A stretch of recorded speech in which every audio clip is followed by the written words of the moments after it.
Olá, eu sou o professor Felipe Aron e hoje vamos conversar sobre a Guerra do Vietnã em 5 atos. Ato número 1, o cenário. A Indochina era uma colônia francesa que é composta pelas seguintes regiões: o Vietnã, o Laos e o Camboja. Essas regiões lutaram pela sua independência entre 1946 e 54. E nesta luta se destacaram alguns guerrilheiros que foram treinados pela União Soviética, que tinham o papel tanto de expulsar os colonizadores franceses, quanto de instituir o comunismo e colocar a região no bloco da União Soviética. Isto preocupou demais os Estados Unidos, que na época adotavam a política de contenção, isto é, eles queriam conter qualquer expansão do bloco comunista. Por outro lado, eles não queriam apoiar o colonialismo francês. Então, o que os Estados Unidos fez inicialmente em 1951, durante o governo do presidente Truman, foi enviar conselheiros civis à região,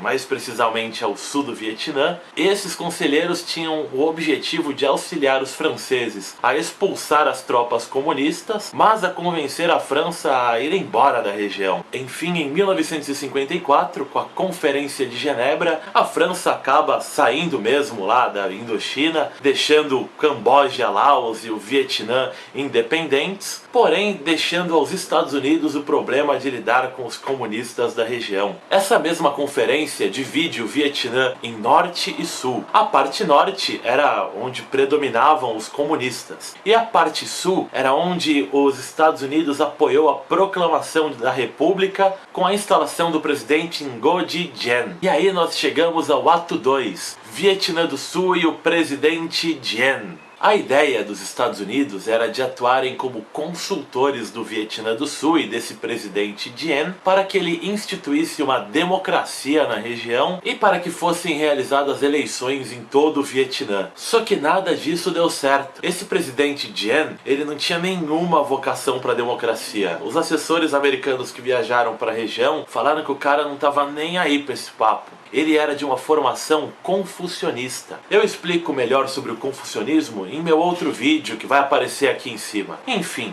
esse presidente queria um regime que fosse bem centralizado nele, baseado em relações de lealdade e não aceitando oposições e coisas assim. Os Estados Unidos acreditavam que, apesar de tudo isso, com o passar do tempo, a própria população do Vietnã ia querer um regime democrático. Só que é aí que eles se enganaram, porque o Vietnã do Norte não acreditava que bastava só o território que a Conferência de Genebra lhes deu. Eles queriam dominar toda a Indochina, porque afinal eles achavam que o regime deles, o comunismo, era o ideal, e eles vangloriavam o seu líder, o Ho Chi Minh. Ho Chi Minh tem até os seus mandamentos de como que os guerreiros do Vietnã do Norte deveriam agir com os camponeses. Então os caras do Vietnã do Norte arrumaram uma trilha que passava pelo Laos e pelo Camboja, que até então eram países neutros, e chegava até o Vietnã do Sul. Essa trilha é chamada de a Trilha Ho Chi Minh. Que original esse nome, né?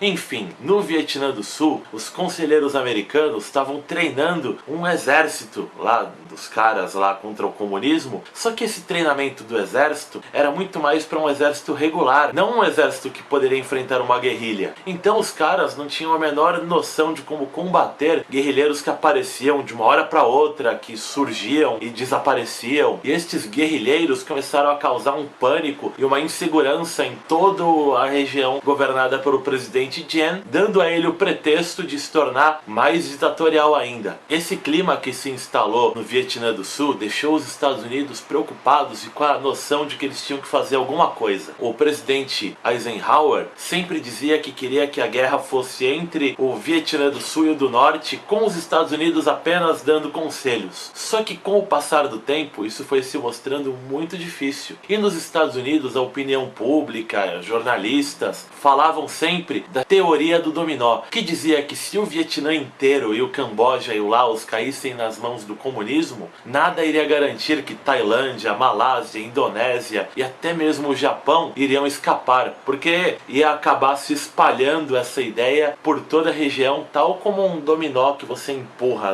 e derruba todos os outros. E isto nos leva até o ato 3, o incidente de Tonkin. No início dos anos 60, os Estados Unidos ainda estavam nesse chove não molha, não tinha ainda um efetivo muito grande no Vietnã, e aí nós temos o presidente Kennedy, ele começa enviando tropas timidamente, até a hora que ele acaba morrendo. E aí nós temos o governo do presidente Lyndon Johnson, que é quando de fato a guerra começa. Em 1964, alguns navios que estavam lá dos Estados Unidos no Golfo do Tonkin, lá perto do Vietnã, foram atacados de uma maneira que até hoje não foi muito esclarecida, e o presidente Lyndon Johnson usou esse ataque como pretexto para enviar mais e mais tropas para o Vietnã. Ele acabou aprovando no Congresso a chamada Resolução de Tonkin, baseada nesse ataque, no qual ele começou a enviar a cada ano mais e mais soldados, porque ele percebeu que o Vietnã do Sul não era capaz de combater o Vietnã do Norte. Então esses soldados foram chegando até 500.000 lá no ano de 1968. Nesse momento, o presidente Johnson percebe que,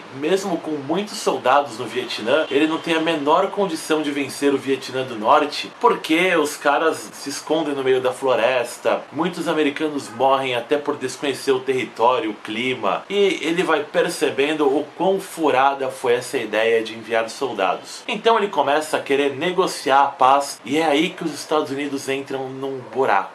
Porque o Vietnã do Norte começa a jogar com a opinião pública norte-americana. Eles sabiam muito bem que muitas pessoas estavam começando a protestar contra a guerra. Então eles se recusavam a negociar a paz e deixavam rolar. Até a hora que eles falaram que eles só negociariam a paz caso os Estados Unidos parassem todos os ataques. O presidente Lyndon Johnson foi muito aconselhado a não fazer isso, porque isso deixaria o Vietnã do Sul muito vulnerável. Porém, ele acaba aceitando uma trégua em 1968. Essa trégua foi uma completa bobagem, porque o Vietnã do Norte continuou atacando e negando, afinal eram ataques de guerrilha escondidos. O comando lá do Ho Chi Minh falava o quê? Não estão atacando nada, como assim? Tão doido? Um pânico e um medo se instaurou no Vietnã do Sul. Isso foi preparando o terreno para a ofensiva do Tet, que era o plano original do Vietnã do Norte, onde eles infiltraram vários militares guerrilheiros no Vietnã do Sul, que fizeram o ataque todo de uma vez no chamado Ano Novo Lunar do Tet. Hoje em dia, essa ofensiva do Tet é considerado um passo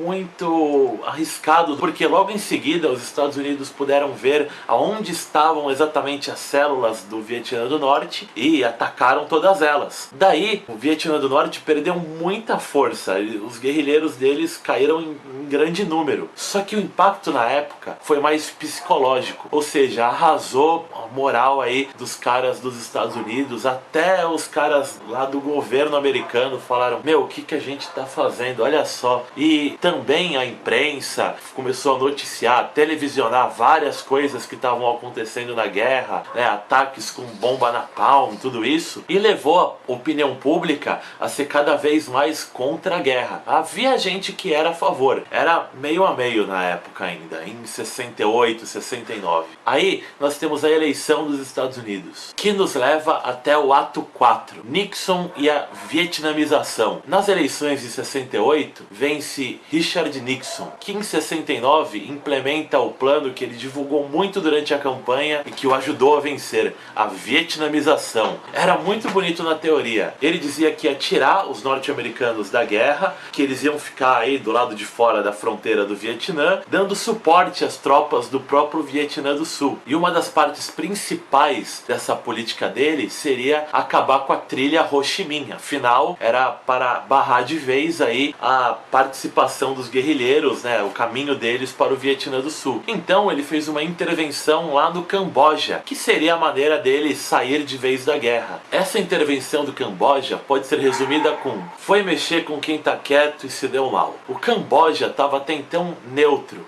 quando os Estados Unidos se meteram, acabou por desestabilizar totalmente o governo do Camboja, porque esse governo apoiou a intervenção americana, e os caras de um chamado Khmer Vermelho, que é um grupo comunista, conseguiram derrubar o governo e instituíram o governo lá de Pol Pot, um comunista que praticou um extermínio lá na população. Então isso daí levou à falência da ideia de vietnamização, não ia dar certo mesmo. E ao mesmo tempo ia se consolidando no Vietnã um cara chamado Thieu, que era o novo governante. Esse cara era visto como muito corrupto, e ele era outro problema para a vietnamização. O próprio comando militar americano falou: pô, a gente não tem como confiar nesse cara. Esse cara vai ficar no governo e a gente sai, meia hora esse cara aí vai ser derrubado. E isso daí vai nos levar até o ato 5. Kissinger, Le Duc Tho e a paz. Kissinger foi o secretário de Estado dos Estados Unidos durante parte dos anos 70. Esse secretário de Estado é muito marcante, principalmente por ser um cara muito pragmático. Foi ele que liderou o esforço dos Estados Unidos se reaproximarem da China, tudo isso para enfraquecer a União Soviética. Ele percebeu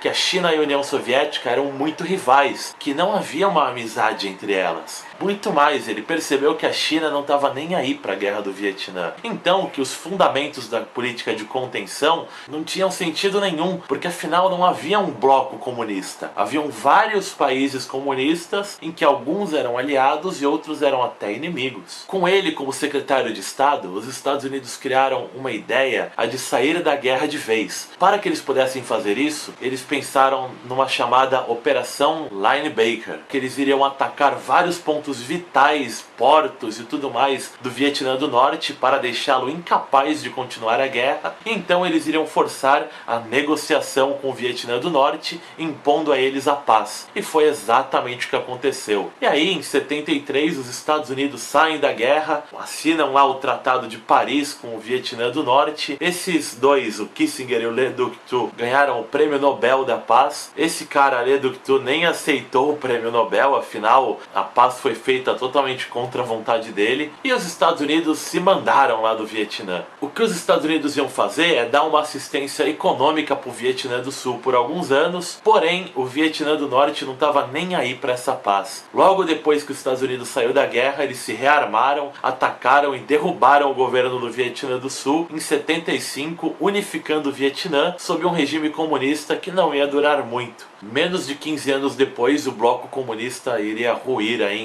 no mundo inteiro. E aí é isso, meus amigos. Eu espero que vocês tenham gostado dessa aula, e deixe aquele like, se inscreve no canal, e até a próxima. Falou!